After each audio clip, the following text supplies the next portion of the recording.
Alright dudes, back with another pickup. Picked up this bike on an extra cycle. I thought this road was pretty cool, and yeah, it was pretty far, but I think the person was trying to get rid of it, so it was pretty easy sale. It's a Wheeler 380 Pro Line suspension. I picked up a few Wheelers before, they're usually pretty decent. Starting from the top, we got some Olivio levers. These are built-in lever and shifter combo, so 7-speed on this side, but I think the lever looks pretty cool. And Wheeler anodized bars on top, nice purple. Olivio lever on the other side, 3x as well. And yeah, even got the Wheeler grips on there. You can see that stem, it's pretty rusty. But yeah, Wheeler grips on both sides, Wheeler stem, Wheeler little stem bolt caps as well, all wheeled out. Ultrax Wheeler, you can see the rust on top. A-head headset, plastic cap. Headset was loose as, and yeah, I just had it rolled home like this on the extra cycle. Hopefully it's alright. Wheeler holographic sticker or prism sticker, whatever you call it. Looks pretty cool. Got the A-head headset, top and bottom. You can see the bottom starting to come off already. Got these super cool Strut GS forks in purple or pink, and got the full aluminum Tange brace, pretty chunky, pretty beefy, just like a straight triangle. But yeah, these are cool. You don't really see them much anymore. Got some Olivio hubs there, need some cleaning. Got these rims, still has the black on the rims, so probably not used that much. You can see some of the rust on the forks here, pretty gnarly, and even got the oxidizing, the green oxidizing. You don't see that much. My guess is usually being left outside in a high salt area to cause that for a long time. But yeah, these forks, you can see how they go. They just kind of just drop straight back in, up and down. So there's this super hard on the inside, nothing going on. Got some Olivio brakes again with some Wheeler tires, 2.05 or wheel it out. Got the Wheeler logo here with the purple and the yellow, pretty cool. Lakers colors, and yeah, pink kind of anodized bottle cage, pink anodized pedals, another logo up there. Got the Optima 4130 chromo tubing made in Taiwan by Wheeler, pretty sick.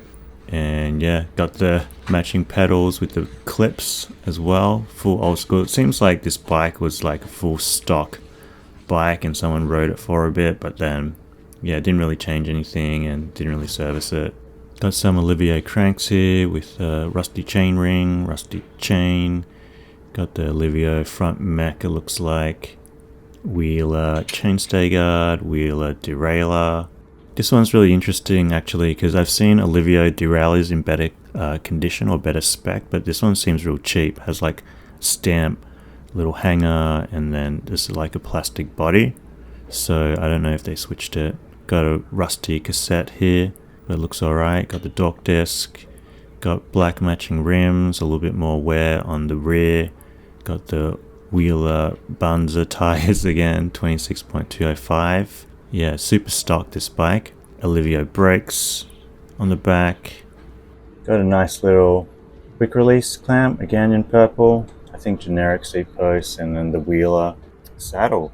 So yeah, super all wheel it out. I think this was basically pretty stock. And what I'm going to do is I'm going to take it all apart, do it up. I'm not sure what I'm going to do yet. Be nice to kind of keep the cranks, but yeah, I don't know, I might switch them out. Would be nice to keep the forks as well, but again, might have to switch them out. But yeah, I'll try and restore it as best I can, and then see how we go with this build. Alright, taking apart the bike. So yeah, just getting rid of the pedals here. Just a little bit WD-40 because it was all rusted up. And yeah, always easy to take the pedals on when they're on the bike. And just yeah, make sure you turn them the right way. You can also hold on to the pedals so they don't fall off like that if you would like. And then yeah, a little tip to take off the chain, just change it to the smallest chain ring and then pull the derailleur and then slip the chain off. And then that will give you a bit more slack on the chain to kind of mess around with it. And it won't fling up and hit you after you break it. But yeah, just using chain breaker and just pop that out anywhere. I'm not going to reuse the chain on this one, it's pretty rusted through. Cutting all the cables so I can get rid of the derailleurs. And then yeah, these just unwound pretty easily, not too much to it. You can see the cable was pretty stuck in there. And then yeah, just use a little socket tool for these older style bikes, not Allen key. And that came off. Make sure you screw the bolt back on so you don't lose it. And then yeah, this bike's really interesting. It had a little pulley at the bottom, and what this does, it allows you to run a bottom pull derailleur. If you run a top pull derailleur, you wouldn't use the pulley.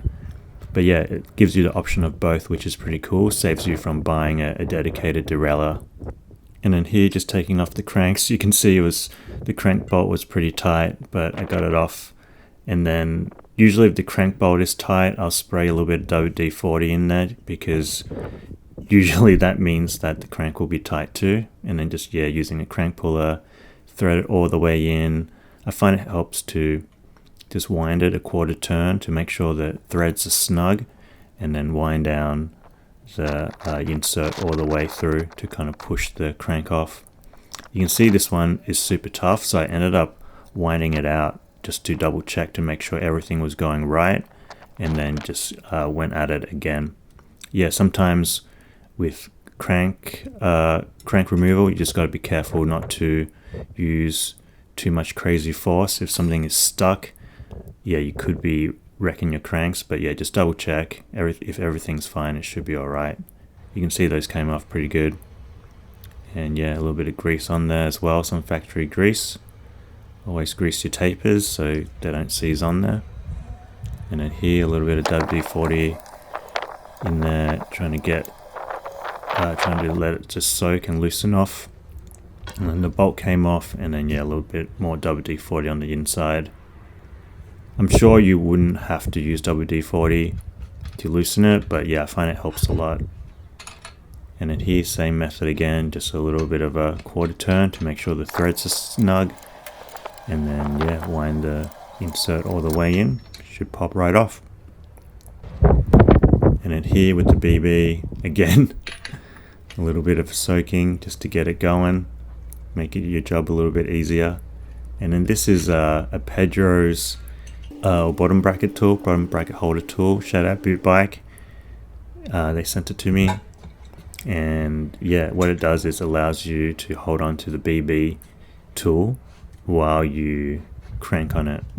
Yeah, I found it really helpful, especially for tight BBs, so you can use two hands. You can see this is super tight using the wrench, so yeah, it kind of wasn't moving at this point. So I decided to spray some rust remover or rust penetrating oil just on the edge of the BB. And then yeah, decided to waste no time and just break out the breaker bar tube. It's the tube from the inside of my bike stand, and you just put the shifter on the end, and then yeah, this allows you to give you more force and more even force as you go lower. But yeah, you can see it loosened with the breaker part, no problems. So yeah, that was great. Popped out. You can see inside it was actually pretty clean, so it must have just been done up real tight. And then here, same with the other side. The other side was just plastic, and that just came off. And yeah, when you're taking off BB, just make sure you're removing it the right way, turning the right way before you break out the breaker bar. Here, removing the bolts, bottle cage, and snipping the brakes, just snipping on the top there, because I'm going to reuse those yoke things. And then yeah, just taking off the little bolts on the brake. Slide those off. I try to grab these all off at once to make sure I don't lose anything. And then yeah, pulling out the cables. You can see the cables rusted with the little rusted ferrules in there. Definitely this bike, I think, got left outside for a little bit. And then taking off the front brakes, yeah, you just kind of unhook it, unwind these. These should just unwind with an Allen key. Should be no issues really. And then snipping off the brakes. I started doing this recently just to make it a little bit easier, since I probably won't be reusing these brake cables anyway. And then here, taking off the stem, a little bit of a WD-40 again on the bolts. You can see this cool A-head headset, plastic inset logo. And then yeah, just taking off the stem. Nice clean steerer there. And a compression cap, cover cap, and then the bearing. The bearings inside actually look pretty good, so I'm hoping with the headset, all that was wrong with it was hopefully it was just loose and they just forgotten to tighten it up. But yeah, it was in pretty decent condition. And then yeah, I ended up just taking off the wheels, taking off the seat post, taking off the seat post clamp, taking off the forks. No issues with the seat post, thank goodness for this one. And yeah, you can see this fork, Japan 94. So yeah, it's a pretty old bike. And then here, don't forget there's a bearing in the bottom. And yeah, just pop that out with a spoke. Alright, everything's off, looking pretty sweet. All the parts off there. And got the forks off. It'd be funny for the headset if all I need to do was clean it up. It was just loose, but I do have a replacement if I need to. But yeah, looking good. Yeah, usually once everything's off the frame, it should be pretty smooth sailing from here. Famous last words though, but yeah, just cutting off these grips, careful that I don't scratch the anodized bars. They are scratched in certain areas, but yeah, try not to scratch them all anymore. But yeah, they look pretty cool with the anodizing. Taking off this little brake levers. It's funny, these brake levers, it's just metal on metal, so it's very high probability that these will scratch, but yeah, you just try to push up against it so it doesn't scratch on the other side. But yeah, came off, wasn't too bad at all actually. And then taking off the stem here, you can see there's these little plastic caps, so you can just pop them out with a tool or just your fingers. But yeah, they cover the bolts, which stops them from rusting, which is pretty cool. And then yeah, just use an Allen key, unwind these, and then you should be able to slide the bar out. I usually try to undo them as much as I can till it's completely loose, so that way you won't scratch the bars again. Same with the other side again here. So yeah, a little bit WD-40. I end up just snipping these off. They were on super tight and they kind of deteriorated already, so no need to save these. So yeah, I probably won't use the bars for this build, but I will probably save them for another build just because this frame is a little larger and I want to shorten up the reach. But yeah, overall they look pretty sick though. Classic 90s parts, all anodized, bit of color, pretty cool. So I ran a poll on my Instagram what to do with these forks, and it seems like everybody wants me to fix them, so yeah, I will see what I can do. Hopefully I can get them going again, so it's not too much waste of time, but it'll be interesting to kind of crack them open to see what's inside. I looked online, I couldn't find any manuals or anything, so just gonna have to freestyle this. I'll just take everything apart and then see how I go. I've taken a few forks apart before, a couple of Mazokis and a couple of RockShox, so I'm hoping it's not too different setup in the inside, but yeah, you never know with these things, just see how I go. Either way, it'll be kind of like a fun project to do. So yeah, first up, taking off these bolts. These were on really tight, and I really didn't want to strip them because they're probably hard to replace, so bit of WD-40, and then I end up trying again, didn't work, so I end up breaking out the socket tool, and that allowed me to put more pressure top down and got it more snug, and I was able to kind of unwind it. I guess these bolts were being in there since 94, so it took a little bit of effort to kind of make them come loose. And yeah, taking this brace off is similar to the old Mazokis that I done, so no issues there. This bolt just come off. You can see the cool plate. I think yeah, that plate's super cool with the Tange logo, and then these little Tange rubber caps just popped out. You can see it needs a little socket tool on the inside, Allen key tool. Yeah, I'm not sure what size that is, but yeah, I'll try and get it. This is similar to RockShox where you need like a really long Allen key, and I've actually given up on some RockShox because I didn't have the long Allen key tool, but because the inside of this is a bit wider, I was able to use my socket set and yeah, just feel around, and eventually I was able to kind of like click it in there It took a little bit of fiddling around to see what tool would fit, but eventually I got there. And then once I got it in there, I be sure to hold it down and put the socket tool in straight away, and then just hold on to the leg and then just undid it. And yeah, ended up coming loose. I could feel it turning. Just took a lot of unwinding and eventually popped out. So yeah, let's see what's inside. So yeah, it seemed pretty clean inside, which I was surprised. And so it looks like it's been greased up a lot, and you can see that bolt going through in the end. But yeah, completely dry on the inside, so I assume it's just elastomers. And then I just try to clean up the seals a little bit, just wipe them off. And I try to pull them off, but you can see there's such old rubber that they're quite delicate, so you gotta be real careful with them. You can see like sometimes when I squeeze it, it would just deform the seal, and at this point I'm thinking, yeah, there's no way I'm gonna be able to get replacement seals for this.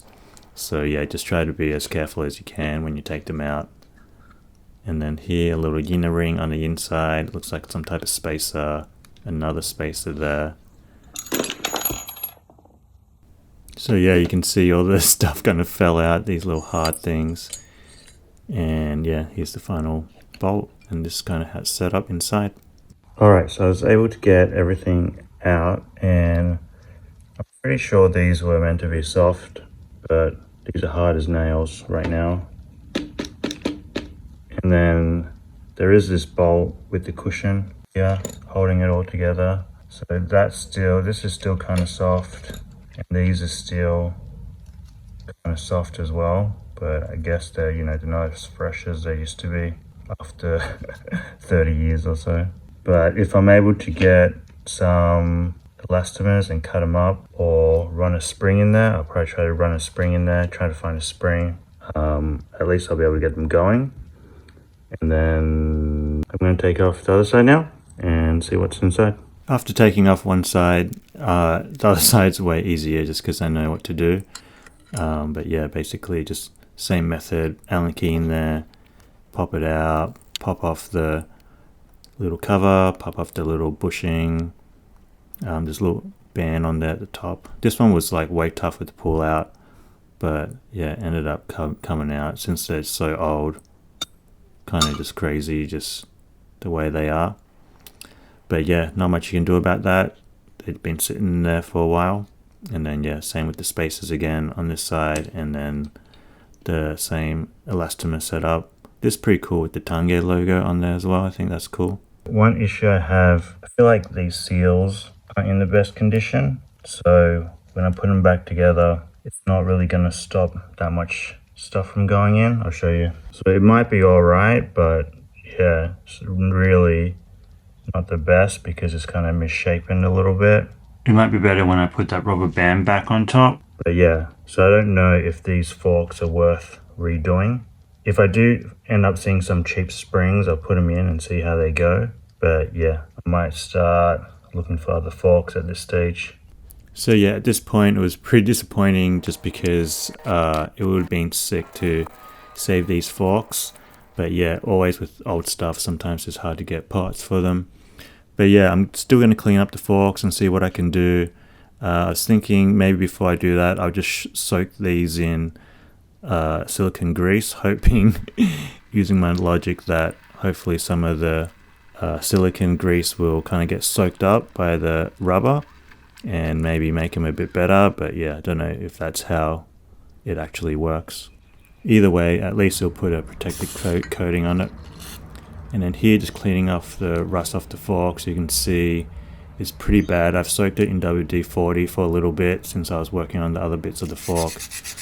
But yeah, basically just using foil and just start rubbing away at it. The foil, how it works is the foil is softer than the chrome plating on the forks, so it should kind of wear away. It's kind of like sandpaper.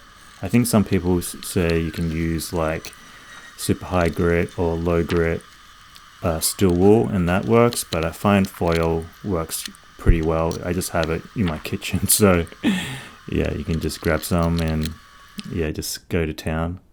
And then yeah, I was super happy with this. Of course, you're not going to bring back the pitting or whatever, but I think these forks came out great considering how much rust there was on them. Yeah, pretty happy, pretty stoked with how that turned out. Alright, so what I think I'm going to do is look for some springs, but I need to measure these. 25, so yeah, probably size to 1 inch. So if I get something about 1 inch, it should work. Lengthwise I should get something around 77, and if I go longer it should be fine because I can compress the spring, and if it's shorter I can cut up one of these to kind of like fill it up. So yeah, let's go to Bunnings and let's take a look. Here we are at Bunnings. You can just see there's a bunch of springs in this spring section, but they have some pre-cut ones which is pretty cool because they have the flat ends so it won't poke against the inside of my forks. So yeah, I end up finding these which are around the right size. You can see they bend alright. Kind of hard to tell when they're in the pack like that. But these are 25.4 by about 90. So a little bit longer than what I had measured, but I think it should work out fine once I compress them a bit. I ride them a little bit stiffer than too soft. And then yeah, if anyone cares, it's $16.50 for the 2-pack. Alright, here we are back at home. Just getting the springs out. You can see the springs, this is the compression. I can just squeeze them with my hand. And you can see they're longer than the 3 elastomers, but if I squeeze them down, the tension's pretty good, so I think it should work out. Alright, just before I put the springs in, I'm just going to give this a light buff up, just so I can get rid of some of this corrosion. And just give it a rinse out in here. Yeah, to be honest, they were pretty clean on the inside already, just because the person used grease, and I think these are aluminum, so there wasn't any rust inside at all. And then to kind of clean up the outside with the water stains or the water marks, I use this little buffing pad with a little bit of T-cut on there, and yeah, kind of just buffed away at it. It took a little bit of repeating, but yeah, you can see kind of the finish on it. It's not, 100% perfect. If I want 100% perfect, I would use sandpaper and then buff it up, but I just wanted to give it a once over just to kind of like make it look a little bit better. But yeah, you can see the difference there. Alright, here it is. I don't know if you can even tell the difference, but in real life this is more shiny and this is more dull. But yeah, that's the comparison. I'm not gonna polish it all the way. I'm sure you could go ham and make it look brand new, but I think just cleaned up like that looks pretty good. And yeah, here's the difference. You can see pretty dry, and then that's cleaned up.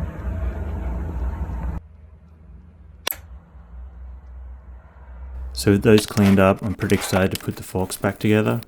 You never know how the spring is actually going to be once it's inside the forks.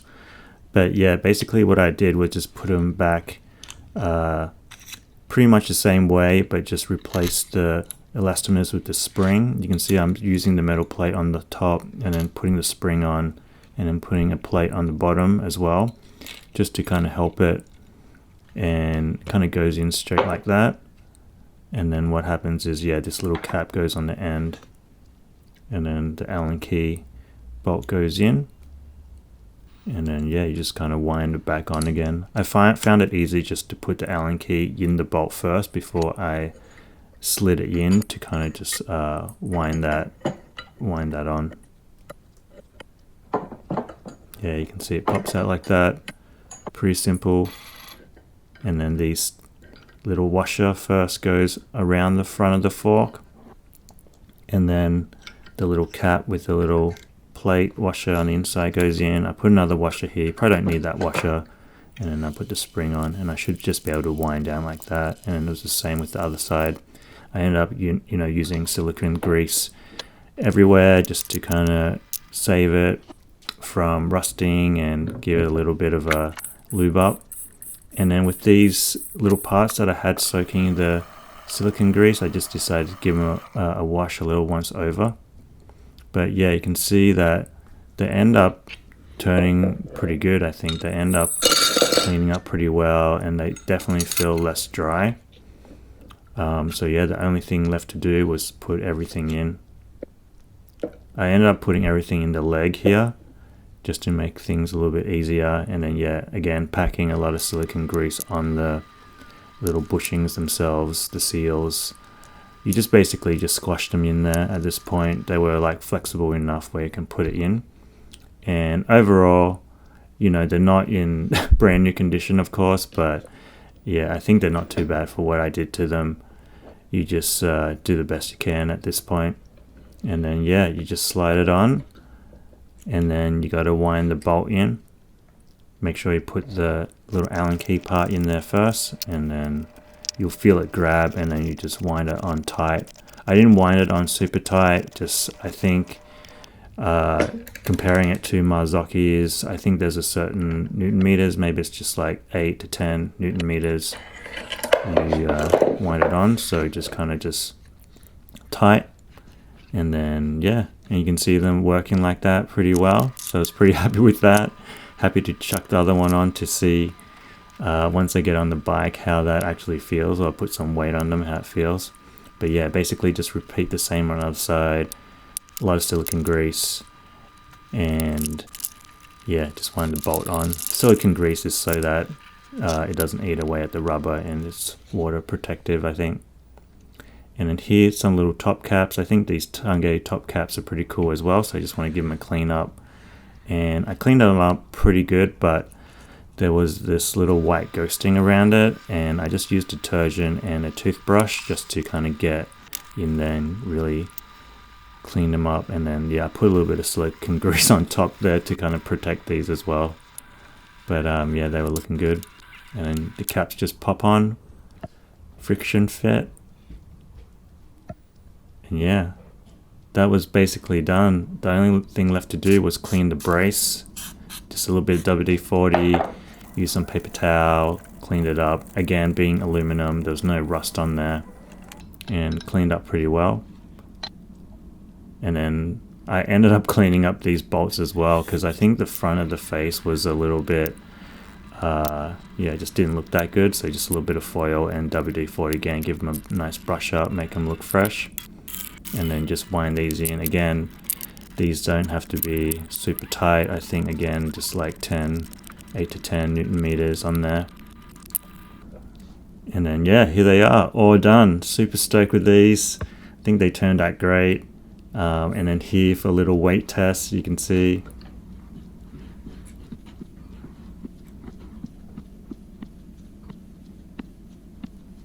so yeah, pretty decent overall. I think I will really find out once I get on the bike, but yeah, excited to get these on the bike. Alright, just clean the headset now, and yeah, just spraying it with this muck-off spray. I think it's like called 54, something like that. But yeah, I'm pretty sure it's just a WD-40 alternative, does almost the same thing, so just give them that a go. But yeah, end up working pretty well. Alright, so I'm trying to put these two on, but for some reason I think this one goes on like that, but I think this one actually goes underneath that, but because it's broken I'm gonna have to try and glue the pieces together, and I think it actually attaches to this bit as well, otherwise it's just gonna fall off. And I've never really seen two bits for this section, so I'm gonna glue these together and hopefully that works. I'm just using this Tamiya cement that I have for gluing plastic. I'm pretty sure you could probably just use super glue or whatever, but I just had that lying around. So I stuck that on, and then yeah, put some on the inside as well. It was hard to do this kind of like real quick without it drying and getting it stuck in my fingers, but yeah, you just got to kind of do it real fast, as fast as you can, and then place it down and then hope it holds. Just like that. Alright, here it is. I end up putting some extra glue just on the side here, just to make sure it's super solid, and yeah, should be able to just drop it on.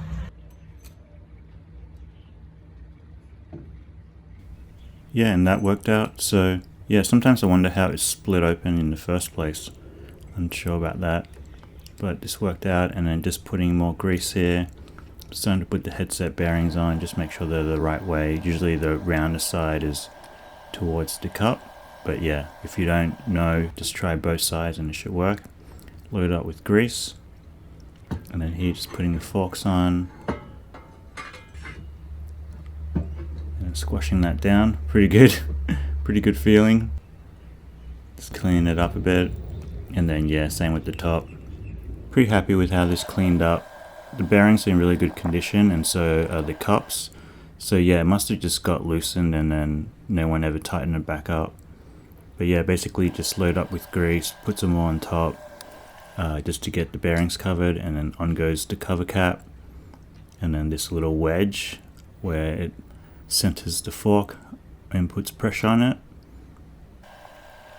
And just give it a clean, and then that's it. Gonna give these wheels a clean now, and yeah, you can see they're pretty dusty, so I'm gonna give them a hose off and a quick clean up. Bearings are kind of shot in there, so I'm gonna have to replace the bearings as well. But yeah, first get rid of all the dirt. This is basically how I clean up the wheels. I just use a 5-liter spray bottle from Bunnings, just a little pressure sprayer. You just pump it up and then water squirts out, and I fill it with water and a few squirts of dish detergent, and that seems to be pretty well work pretty well, just to get all the dirt and grime off, and then using a nylon brush to brush it all around. Turns out the rims were derailleur P20s. Pretty sweet. Yeah, sometimes you get lucky and you pick up a bike that's almost fully stocked and all the parts are kind of the right spec and you don't really have to replace anything, which is pretty cool. Here I'm just using the muck off spray to clean up the hubs, and yeah, I'm not sponsored by them, but I just basically had it left over from Joel from his gravel bike build. Shout out Joel. And yeah, I just ran out of WD-40, so I started using that. It works pretty well. I think it just, yeah, the smell is way stronger. It smells more like brake cleaner. But yeah, just using that, and it gives it a pretty good shine. It displaces the water, similar to WD-40, I think. And then here, clean up the other side. Just use a nylon brush and brush it all around. You can see, just with a nylon brush and water and detergent and a little bit of spray, it works quite well, cleans up quite well. Pretty happy with it. I would say what is hard is cleaning the inside of the hubs, where you got to stick your fingers through all the spokes. That's probably the hardest part. Alright, that's one cleaned up. Pretty sweet, I think. Just got to do this other one now. I'm going to take off the cassette, and yeah, that'll make it a bit easier.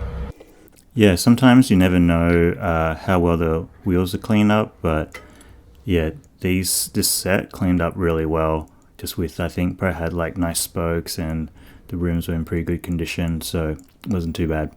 And then here, just taking off the cassette using the chain whip tool and then the cassette removal tool. You can see busted off. Pretty good. And then yeah, just rotate it off. You can see the dork disc is still on there as well, hasn't shattered or anything. But yeah, I'm going to take that off as well. Not really a fan of those. And then here, again, using the spray, giving it clean, just with the nylon brush again, just working it all around. Sometimes if you don't want to work on it straight away, you can spray it and let it soak for a bit, and then once you come back and brush it and spray it off, it makes it way easier. But yeah, I kind of just do it all in one go. And yeah, this looking pretty fresh. Pretty happy with that. Alright, there we go.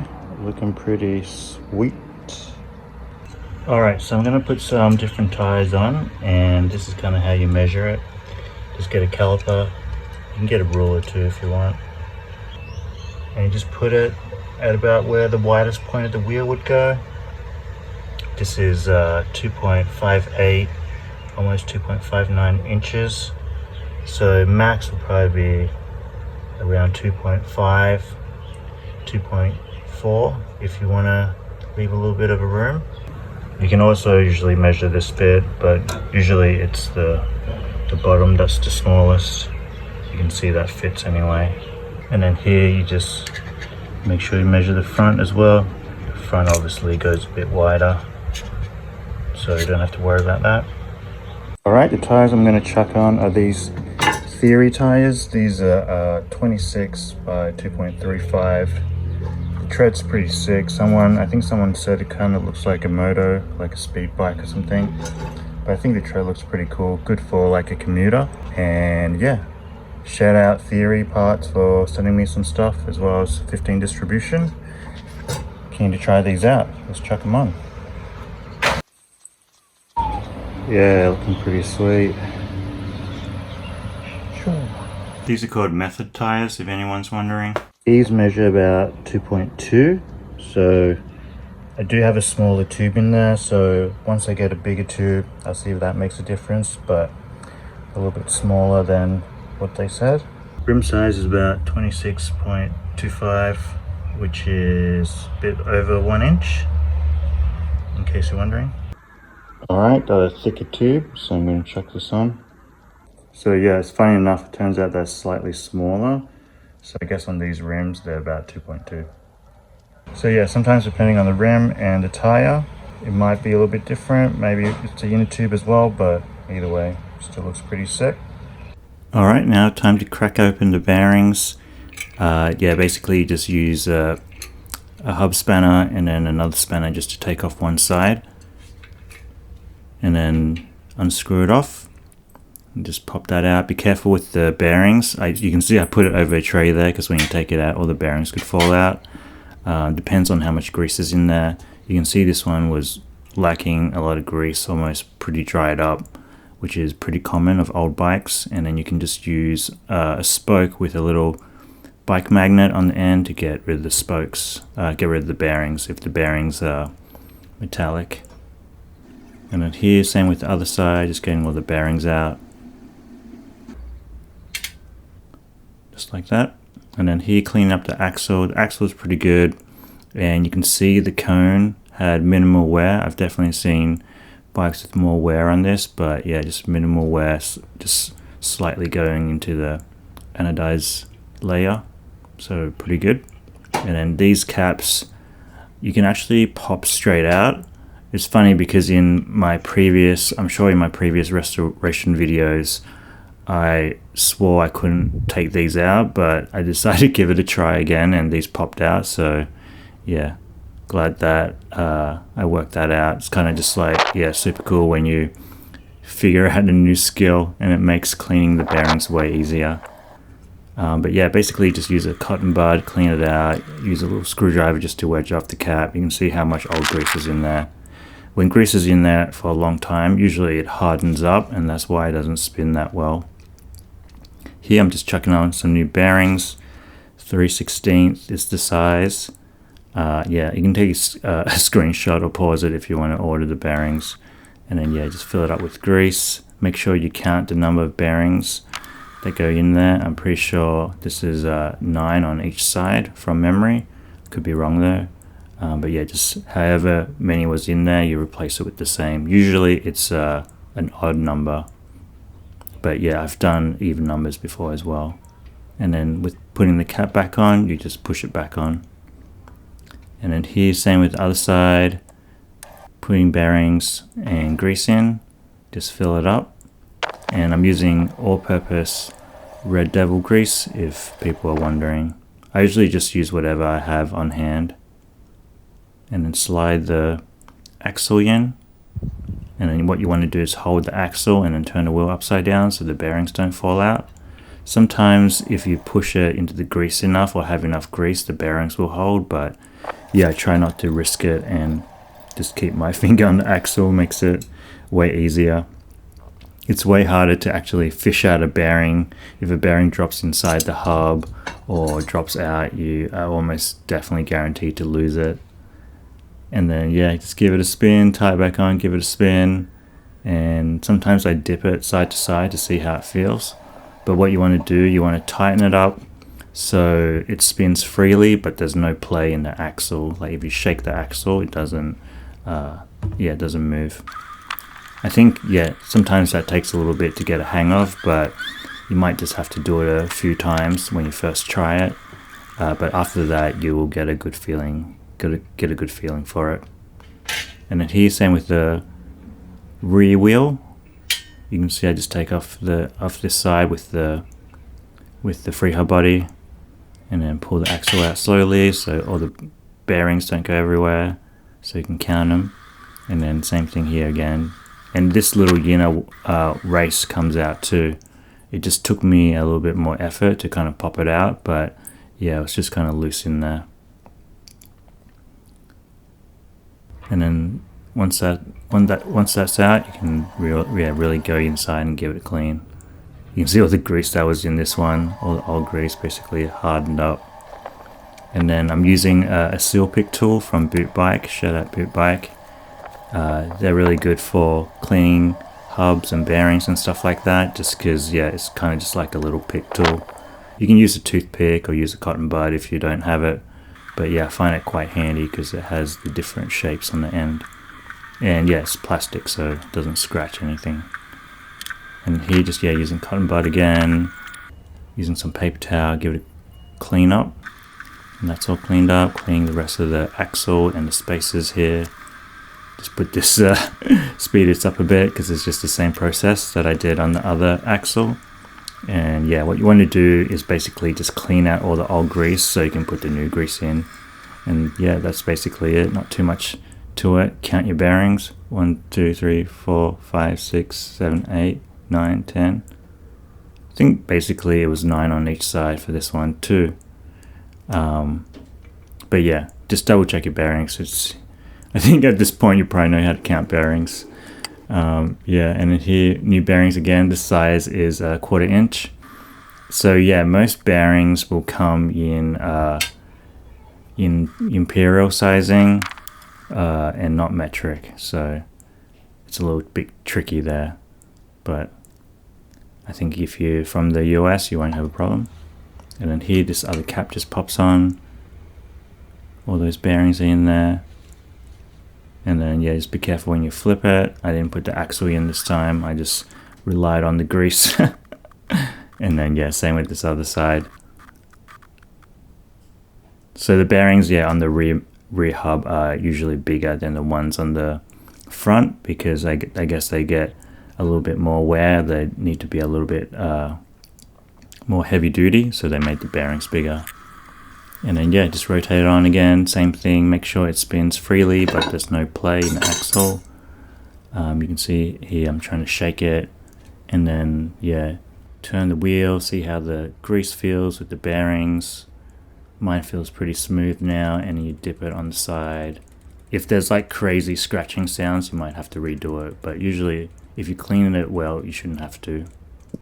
Alright, here's the quick release. You can see it's pretty rusted up in vapor rust, and should be alright, I think.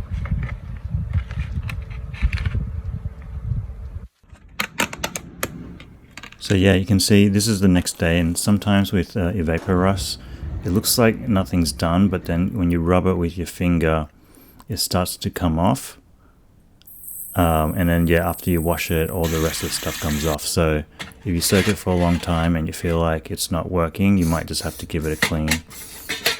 You're just giving it spray and then giving it, yeah, just once overall with the nylon brush. Sometimes you have to do this when it's kind of stuck on, especially when the chrome has pitted. You gotta use a little bit more effort, but it usually cleans up pretty nice. You can see here I'm just using a little bit of foil as well, just to really get in there. And then yeah, just foil, WD-40 or whatever spray you have. And yeah, that's looking pretty good. This is the worst skewer, but it's still cleaned up way better, I think. And then this is the other one. You can see that cleaned up really well. But yeah, they were pretty rusty before, so pretty happy with those. Looking super sweet. And then here, putting the skewers on the wheels, you just make sure there's a spring on each side, and the smaller end goes towards the hub. And then putting the wheels on the bike, all fresh, all done. Pretty happy with how the wheels turned out. I think they look sick. Alright, I think the bike's looking pretty sweet with these tires, and the setup, things coming together. I like the super clean hubs with the black rims as well. I think they look pretty cool. Silver spokes, silver hubs, black rims. And then these are the bars I'm putting on. These are basically the same as the Bligo bars. I did get these secondhand, so don't ask me where I got them from. Just off Facebook Marketplace. But yeah, they're basically the same as the Bligo ones. No knurling on the throttle side, which is the right hand side. And the knurling on the front's a little bit different. It's pretty cool, it doesn't have the knurling because I can just chuck on the grips, no issues. And the width is 730 wide, so good width. And yeah, if you're wondering, knurling doesn't matter if you put grips on anyway, it just gives it more grip. And then another main difference is I think it just has little water holes here. But yeah, I think these will go on pretty sick. And then here's the upsweep, similar to the Bligo ones again. I think this one probably has maybe like 1 or 2 degrees less upsweep, maybe it's the same. I don't know, I just did a quick comparison, but I think these look rad. Alright, and here's the stem I'm going to chuck on. Shout out Merit, shout out 15 distribution. This is the Unaural MK2. Comes in black or silver, top load or front load. And I can show you what both of them looks like. This is the black. I think it will look pretty sick with the black because we got a black post. And then we got the silver as well. I think I'm going to run the silver with the black bars just because the silver matches the forks a little bit. But yeah, it doesn't really matter. They both look pretty cool. But yeah, super sick, CNC'd. Good looking stem. And a lot of people ask me like, do I knurl up this bit myself if any troubles? If you have a good stem, usually it doesn't slip at all. So usually I just put it on without any knurling on here and see how it goes. But if it does slip, you can just use sandpaper or you can use a little wire and just do DIY knurling. Alright, just chucking on the stem here, just plop it on, not too much. I'm gonna run this slammed because I got the bars I'm running are pretty high, so I don't need to. But yeah, it's good that this steerer has a little bit of adjustment, so if I want it higher I can make it a bit higher. But yeah, the top load stem helps already. And then yeah, just put the little caps on, put the stem cap on, and then just tighten it down, probably just finger tight. And then you just want it to yeah, have no play in it, but you can still kind of turn your front wheel smoothly. And then here, taking off the stem cap, yeah, I guess it's called a stem cap or face plate. Yeah, I don't know what it's called. But yeah, you just do one bar at a time, kind of like a star pattern. Try to get it as even as you can, you know, front and back. Just take your time and it should be fine. Alright, the bars are on, and yeah, looking pretty sweet. Alright, cleaning up the cassette here. You can see it's pretty rusty, but I'm just going to dunk the whole thing in a vapor rust again, just using this little yogurt container, and then try to fill it up to the top, make sure it's covered, and then yeah, didn't even fit in this container, but you just give it a soak. Alright, here's the next day. Let's take a look at it. I think I need to give it a wash, see how it goes. But yeah, it looks like the vapor rust turned black, and it looks in there, looks pretty clean. But yeah, see what color it comes out as.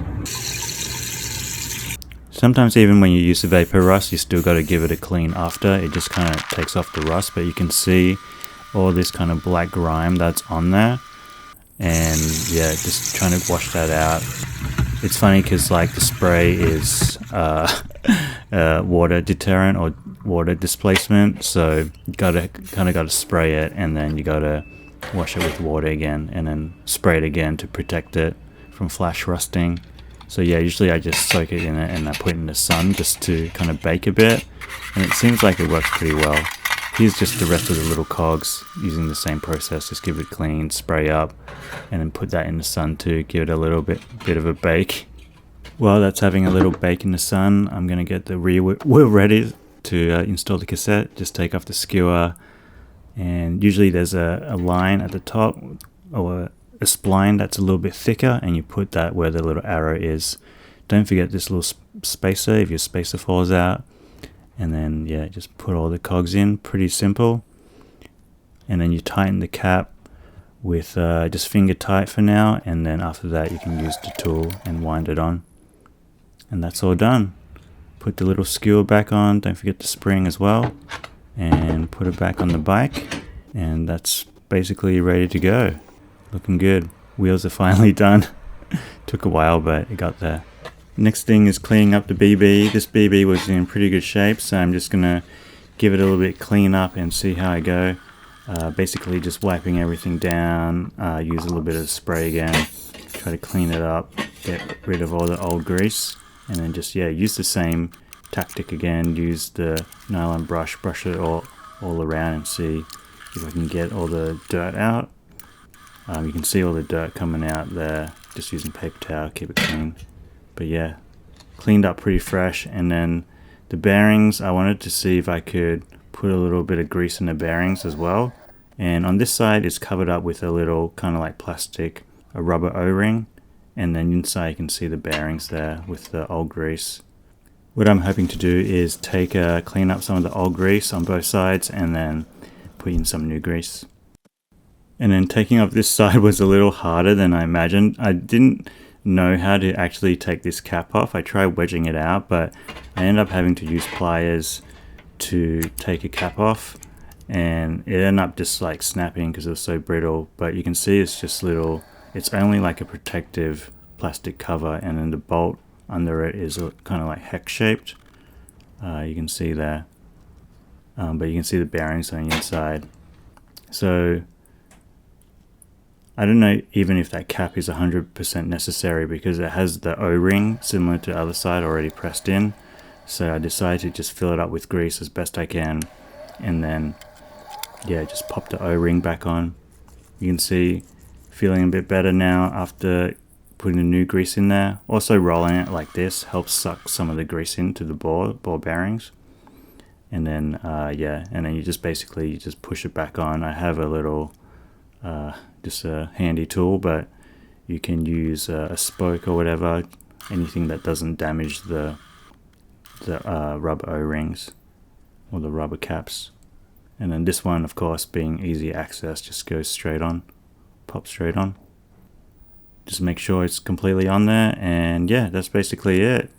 The bottom bracket was ready to be installed. Pretty good. Alright, just before I install the BB, just want to show you this. Most BB cups, they have the bigger side on the drive side, but on this one, if you see the letters and numbers, got left and right. The left side is the attached side, and then the right side is the plastic cup. And this is 111 wide. Alright, basically it's time to build the bike now. So with the BB, just a little bit of grease. Make sure you grease it up so it isn't super hard for someone else to take off. And then I just wind it on by hand. Make sure you wind it on the right way. Again, this is the left hand drive. It's a little bit tricky on this one, but just put it in, tighten it up with the tool. And then on the right hand side, I just end up putting the grease on the cup itself. You can put the grease on the threads of the BB if you want. But basically I just do it this way since the BB was already in there. And then same deal, just put it in, thread slowly, make sure you don't cross thread it, and then use the tool once it's in, use the tool to do it the rest of the way. I still do it by hand with the tool until I can't anymore, and then use the wrench. That's usually a pretty safe method.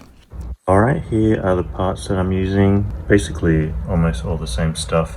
The only thing I decided to upgrade was the rear mech to LX and the front mech to Mountain LX, just because the other ones were looking a little bit rough. So a little bit of an upgrade, but I think most of these parts are in pretty good condition, so I'm going to clean them up and should be good.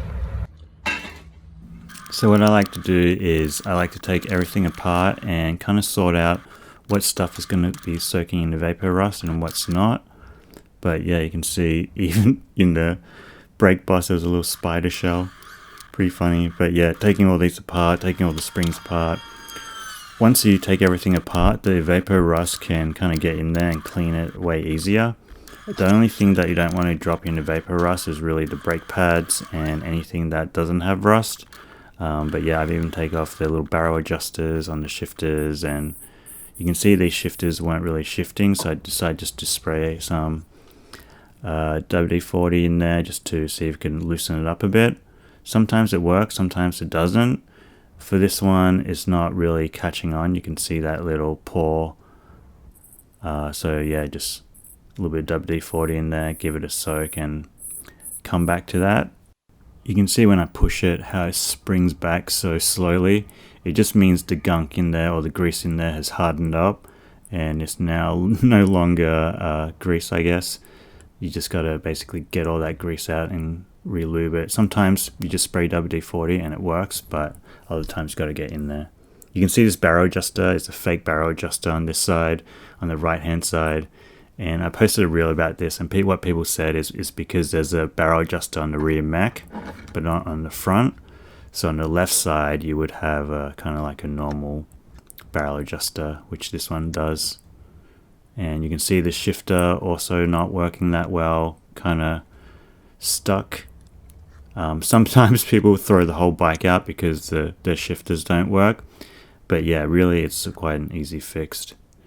Yeah, you can see here the barrel adjuster. This is what it should look like. You can actually turn it. Yeah, I'm surprised Shimano didn't just keep it the same on both sides, keep the same mold or different molds, I guess, for left and right. But yeah, give it a little bit of soak. You can see this one after a bit of a soak and a wiggle around, it does eventually free up. You can see it went to 2 right here, which is quite cool. Sometimes that's all it needs. It just needs a little bit of a WD-40 and a bit of movement, and then yeah, you can see it switching all the way now. So that one's basically fixed without even having to take it apart.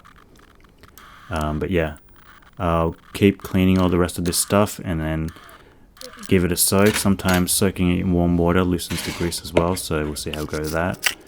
Putting all these parts in the vapor rust in that little container again, soaking it in.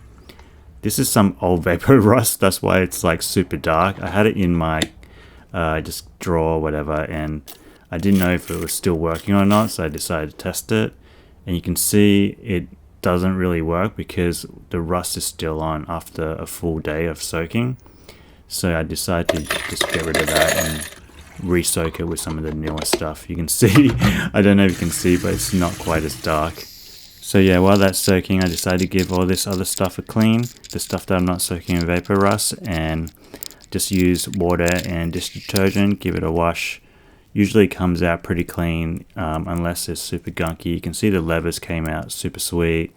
The front mech was pretty clean, came out pretty clean, but this rear mech was super dirty still, even after cleaning it with detergent. So I have to give it the full WD-40 treatment.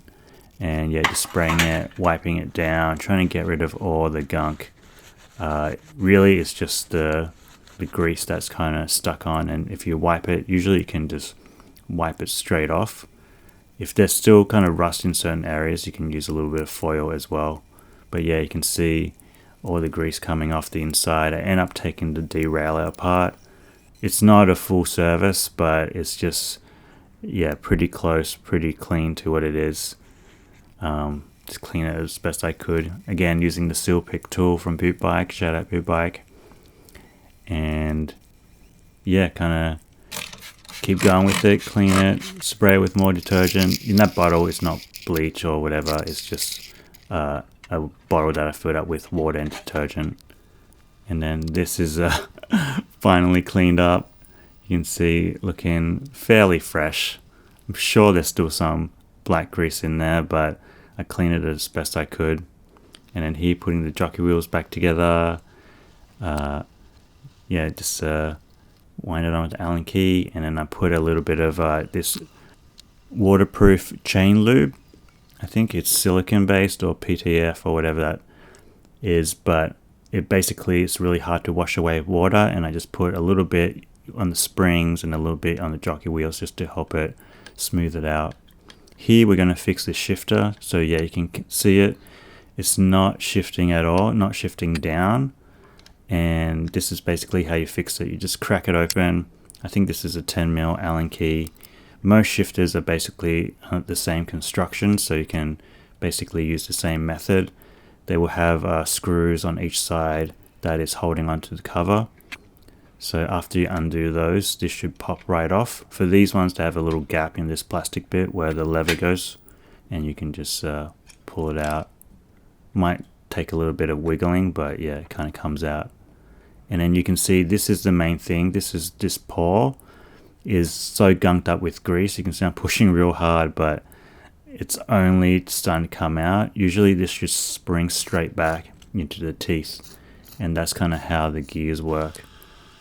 This is probably the main culprit. Other times the whole body is gunked up, but you can see I clean up the whole body, spray with WD-40, just gave it a good clean, and you can see now that is springing back nice and quick, and that's what you want.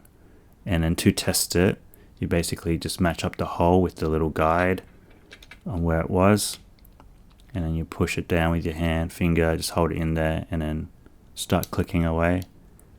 And you can see it's changing now, clicking, going through every gear. You can see the little green movement going. You can see the little paw hitting the teeth of that cog.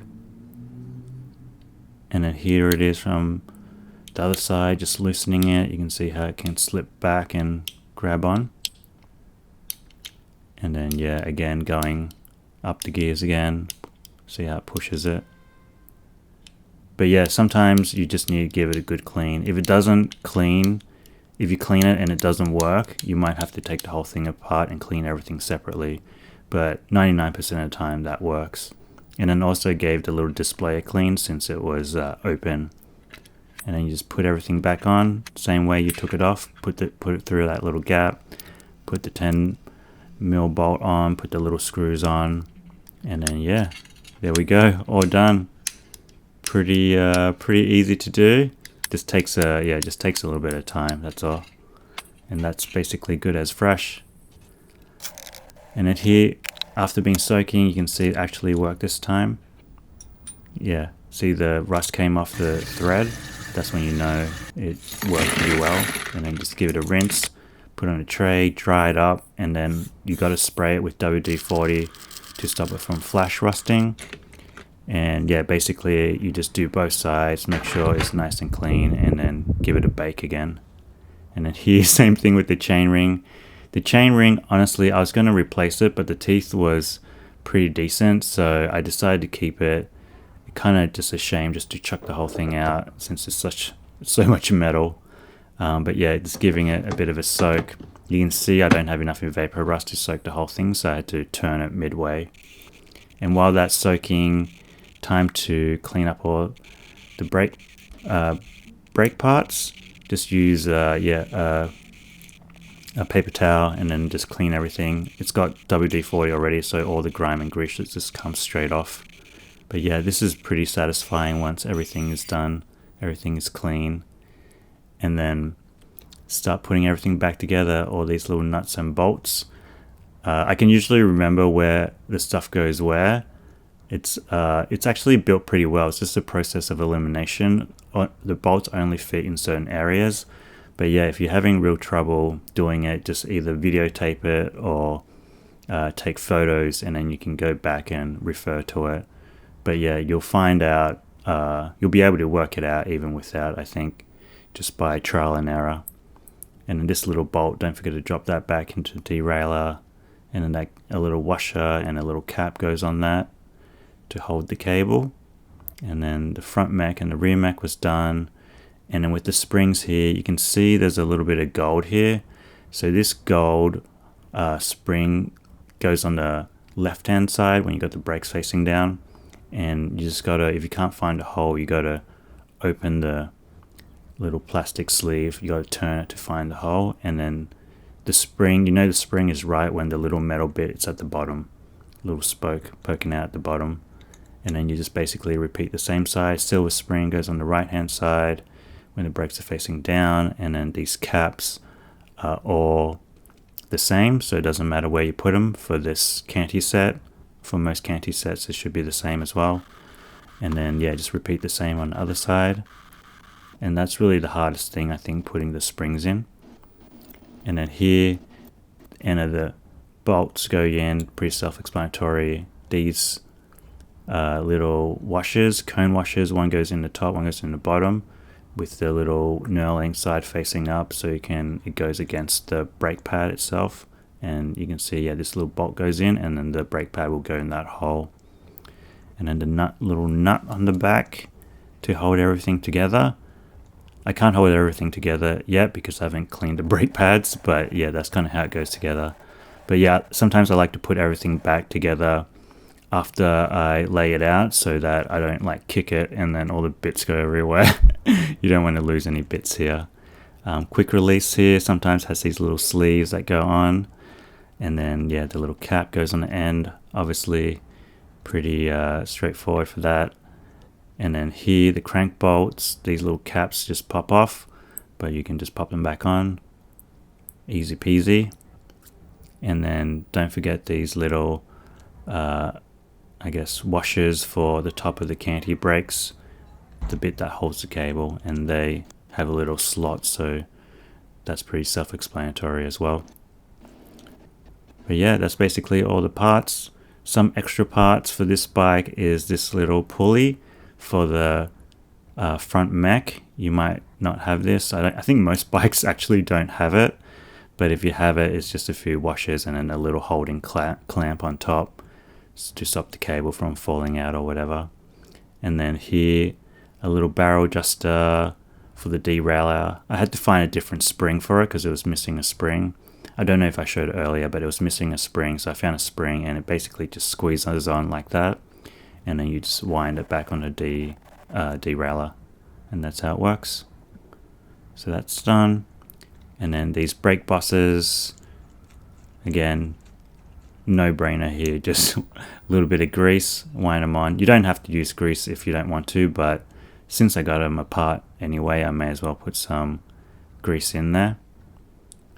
And yeah, you'll probably be adjusting these a bit later anyway, so yeah, you might not have to wind the little washer all the way through.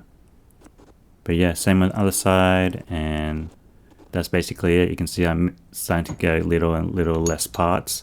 This big bolt goes for the brake, for the seat post clamp, and just goes on top there, and you just wind it on. Seat post actually goes in the seat post first, but we'll leave that aside. And then these 4 bolts are just bottle cage bolts. And then I was just missing one more bolt. I was unsure where this bolt goes, but then I noticed on my front mech I was missing a bolt where the clamp was, and then yeah, that fit in there perfect. So yeah, that's basically it. Not too bad at all. And then here, cleaning up the brake pads using brake cleaner. You don't want to use WD-40 for this because it will leave oil on the pads. You want brake cleaner, which doesn't do that, kind of dries out straight away. And then I had these little pads that I just want to give it a freshen up. Basically, you can just use sandpaper. I just had these pads lying around, so I just used those. And then just basically even out the surface, and the brake pads are ready to go on. And you can see how it fits in the little hole there. And the shape of the brake pads, you can usually tell which is forward and which is back. Usually the bigger side is the front, and then it tapers off to the back. Sometimes they have arrows too. And then yeah, just giving this seat post a clean, 26.4, just to remind myself or other people. And then I decided to see if I can add a little paint to it to kind of like clean it up a bit, take off some of the scratches. And I'm just using household exterior acrylic paint. Just putting a little bit on. It's not gonna, it's not gonna be the same finish as before, but you just, kind of just do what you can. And then here, cleaning up the cranks, using WD-40, give it a clean. Cranks are pretty good. I'm not gonna do a full polish on this. I think they look pretty good already. And then yeah, after it's been soaking for a day or so, you can see pulling out of the vapor rust, or the rust is gone on the front teeth, and then also on the back. I don't know why I dipped it in again. I was hoping it would wash off a bit more, but yeah, you got to give this a rinse, wipe off or dry it as much as you can, and then give it a little bit of spray, WD-40, to stop it from flash rusting. And then once again, don't forget to do the other side. And yeah, time for a bake. So while that's baking, you can start building the bike. This is basically when you know you're on the final stretch, you got everything cleaned up and everything's ready to go on. Putting the rear mech on, just make sure you tilt it up when you're screwing it on, so the little B limit hanger doesn't catch. And then yeah, just make sure all the springs work. That cleaned up pretty well. And then here, putting on the little pulley. Again, just a screw on, has a little bit of a washer there. And then yeah, I end up putting a little bit of grease in there as well, just to make it slide a little bit better, but I don't know if it sounds any different. And then here, putting on the candy brakes on, give it a little bit of grease, as this is what it'll be rotating on, both sides at once. And then with the little pin, I usually put it in the middle hole and then you can adjust the tension from there. If you need more tension, you just try different holes and then you can get more tension. But usually the middle one works pretty well. And then screwing in the little brake bolts in. Just make sure they're tight, and they should spring back like that. And then same with the front, a little bit of grease. Slide everything on together at once and yeah, tighten it up. Make sure they spring back. And these are good.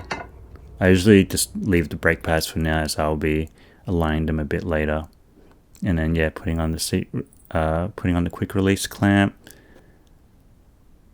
Just do it loose up for now, as you'll be putting in the seat posts, like right here, putting in the seat posts. Make sure you grease it up so you don't have any issues. I usually just grease it up the area that's going to slide into the post, so not higher. You can go a little bit lower and hope some of the grease pushes up, but yeah, it's better to have more grease than not enough. And then yeah, just put it loose there for now before I set up the seat, and then give it a quick clean up. And then the saddle that I'm chucking on, it's an old Concours saddle. Has just the word Italia on it, and I think overall it's a pretty nice shape. I think it's probably more of a 80s, late 80s style, maybe early 90s style, but I think it's going to suit this bike with the MX bars. And then a little bit of grease on the tapers so they don't seize up. Put that on, screw it in tight. So I wind these up fairly tight until they don't go anymore, and then that's a good position I've found. Don't try and go ham on them. And then the BB's feeling alright. And then yeah, same with the other side, grease up the tapers. Make sure you put the crank arms the right way, otherwise you're going to have a fun time pedaling. And then yeah, wind that on as well. And because it's the same BB and the same chain ring set, I'm not going to have to worry about the chain rings hitting the chainstay. And then here, putting on the front mech. And the position of this, you want it to clear the teeth when you push it. When it should clear the teeth about, I think standard is 3 mil, but I usually do maybe like 2 mil, 1 or 2 mil. Basically, as long as it clears, you shouldn't have an issue. If you have it too far away, there could be issues shifting. But yeah, basically just have it as close as you can without it hitting the teeth. And then here, sliding on these little brake levers, just being careful not to scratch the bars. Basically, yeah, just line them up how you can. For these ones, there's only a few positions, so it's either like flat straight up or down, more down like how I have it on the right hand side, just because it could block how the cable comes out of the shifter and the brake lever. Alright, so one thing with the moto bars, you might have to run it a bit tight here, which kind of affects the angle of your levers. Sometimes if you have friction shifters, they work a little bit better because you haven't got this bit attached. Or you can use the separate lever and shifter. Sometimes that helps, lets you adjust both separately. But luckily for me, it's not too bad. Feels pretty good still. Alright, and these the grips I'm chucking on, these are from Theory, and they're kind of silicone grips, pretty thick. Excited to try these out. Shout out Theory. These are also 133 wide. So yeah, to put these on, I end up just using soapy water. Usually I don't use soapy water, but these grips were so tight, even with the soapy water, that I had to use some. But yeah, ended up working pretty well. It did take a bit of effort putting these on, bit of muscle, but yeah, better too tight than too loose. And then after that, I usually just fix the position of the shifters, tighten them down all the way. You can also measure your grips first before you put your shifters on, but yeah, I kind of just do it this way. But yeah, once they're on, they look pretty sweet, I think, nice and clean. Alright, so I'm just about to lace up these brakes, and I got these two cable hangers. One is longer than the other, and because this has this thing here, I'm going to use the shorter one, so it gives me more room to go up and down. What I like to do is have it straight up and down, lining up with the fork leg, and then yeah, you just kind of just cable it, put it through your lever. You got to cut all your cables as well. Here I'm just cutting the cables, making sure the ends are clear. You can use a little spoke to poke it through, and then you just slide it through this hanger. There's usually two slots. One slot that's more in line with the tube, the gray tube, and then you do that first. Slide it all the way through so it's snug, and then you latch the circle end onto the brake on this side, and then with the other side, what you want to do is put the brake cable through this little bolt. Make sure that gray tube is flush against the where you tighten the bolt for the cable, and then you just tighten this with Allen key finger tight, and yeah, you can see the arm is pretty much straight up and down, and then you can fix the brake cable into the second position up near the yoke. Alright, so I just cabled it up, give it a few pulls to make sure it's not caught on anything here, and then when you go down here, you just basically make sure these are pretty straight up and down each side. If it's leaning too much on one side or the other, you can actually use this little screw. It puts more pressure on the spring, and it will either strain it out this way, or if you put less pressure, it will go the other way. But yeah, this seems like it's pretty decent, so I'm just going to keep it like this. And then after I do that, I basically just wind out my barrel adjuster out about 5 to 7 threads, and this gives me a little bit of slack, because the next thing we're going to do is put the brake pads flush against the rim. At this point you can also add a little bit of toe, which means the front of the brake pad is a little bit closer than the rear, and that kind of stops it from squeaking if you get any squeaks. And then after you do that, just wind the barrel adjuster back in, give the wheel a spin, and yeah, see how it goes. Mine was working pretty well, so no changes there. If you get scraping or anything, you might just have to either give it a little bit more slack or adjust the little screw on the side to straighten out your pads. And then what I like to do is tuck the cable in and just give it a snip so it kind of holds the cable there. And that's basically it.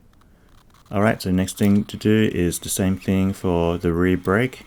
And here I'm just cutting all the housing, putting it through. Just make sure you have a nice line for your brake housing. And then here, same thing again. You can see on the back one, it's a little bit closer on one side. It's probably hard to see on this camera angle, but I just gave it a few turns and straightened that out. And then here, just putting the brake pads on again. You can add a little bit of toe, and then yeah, give it a spin. See how it goes. And mine was working pretty well. And that's basically it. Tuck the cable in, give it a snip, and then that's done.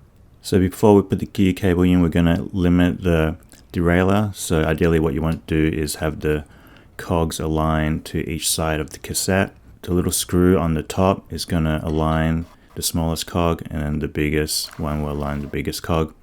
And basically, yeah, you unwind it to give it more room, and you wind it clockwise to give it less room.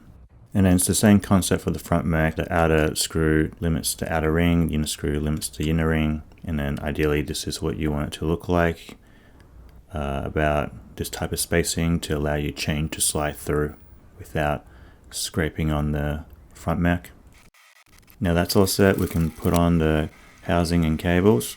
So yeah, just make sure you got good flow for your cables. I had to recut the derailleur cable a couple of times, the housing, just to make sure it's the right length. And then yeah, put in all the cables.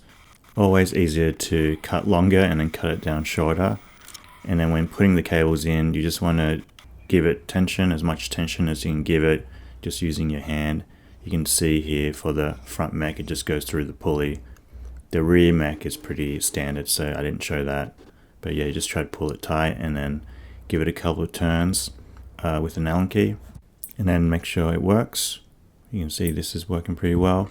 And then before we fully set the gears, we got to chuck the chain on so we can we can fully dial the gears down. And then this chain is just a KMC chain. Sometimes chains come a little bit sticky with the protective grease, which you got to wash off. The KMC ones actually just have more of a lube, so I kind of just dried it off with the paper towel. And then all you need to do is size the chain. Don't forget to account for the quick link.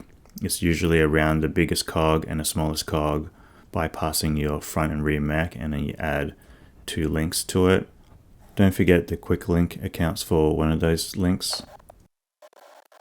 And then here I just break it open. Pretty simple. And then now you can loop it all the way through. Make sure now you loop it through your derailleur, both front and rear.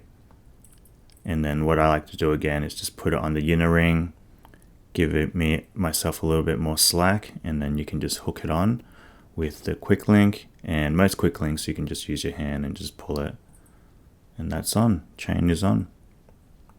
Now you can just hook it back on, pushing on the rear mech, and then time to chuck the bike on a stand.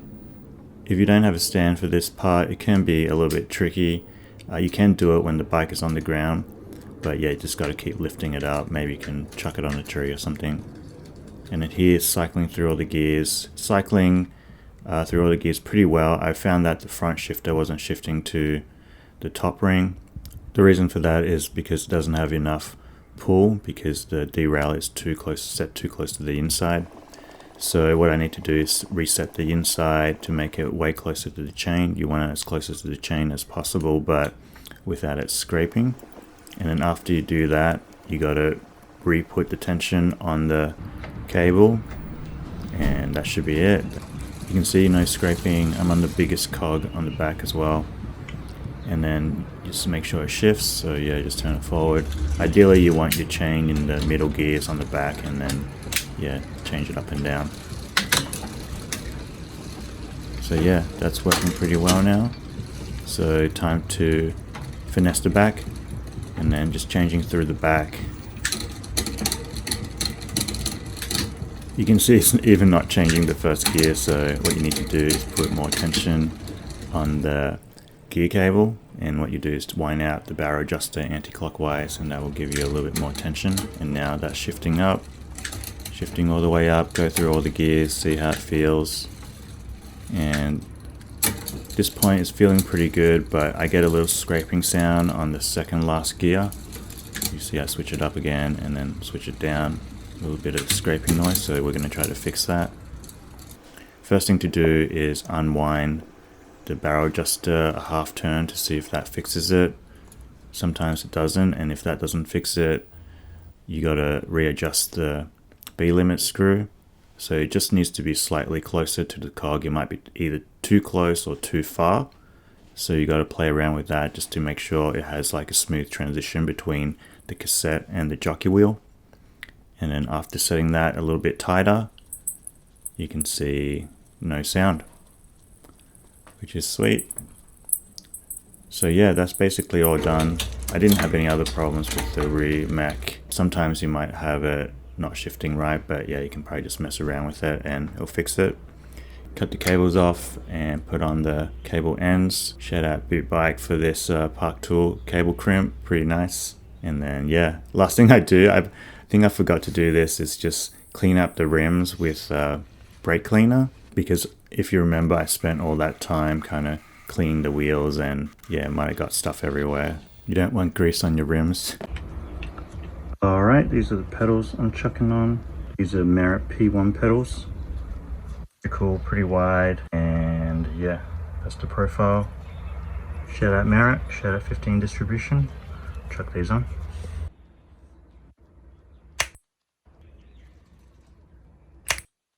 Alright, pedals are on. Alright, last thing to do is lube up the chain, and just using this smooth lube from Boot Bike again. Check your chain tension, and that's it.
Overall, I'm really happy with how the bike turned out. I think it looks super clean.